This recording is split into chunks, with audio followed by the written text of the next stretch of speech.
Hello, this is Team 16311 Recoil's control video submission for the 2021 Ultimate Goal season. First is a tour of the sensors located on the robot. At the front of the robot is a webcam, which allows for the reading of the initial starter stack size and determines the auto pathing. Second is a color sensor placed at the base of the screw. It detects placed pieces of colored tape which assists in the measuring of their angular orientation.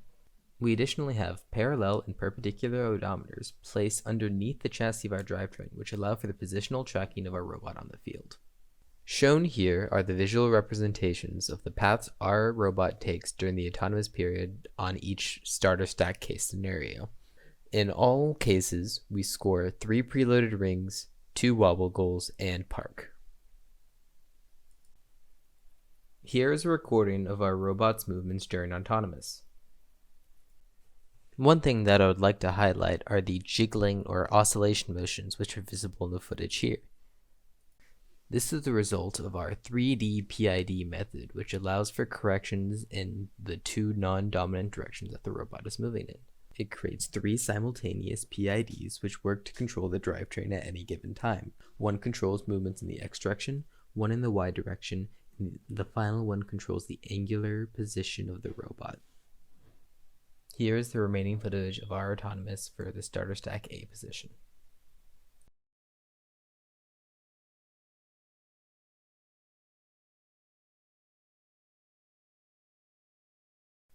Here's a showcase of our screws in action. We utilize a hybrid PID method which receives feedback from the inbuilt encoders built into DC motors along with a color sensor at the base of the screw.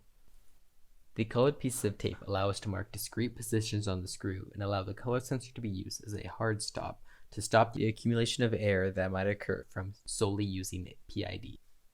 The hybrid method is used in both autonomous and in teleop as a driver-controlled enhancement, as it greatly decreases cycle times as it is much more efficient than manually controlling the screws. One aspect not yet mentioned about the screws is that the angular orientation to intake a ring differs from the orientation to outtake a ring.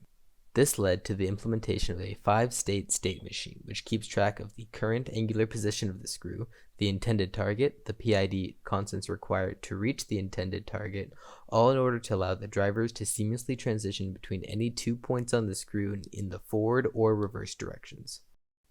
One distinction we made in using the color sensor this year is the use of the RGB versus HSV models.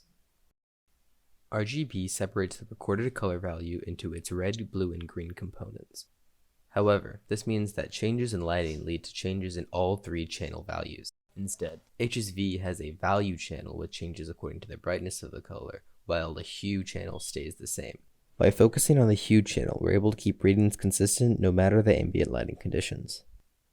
We also use a separate color format for our vision algorithm called YCB-CR.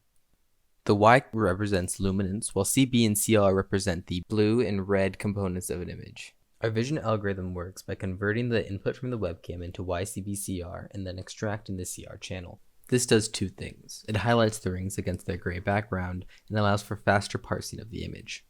We only parse through 2 designated areas which correspond to the 1st and 4th rings in the starter stack.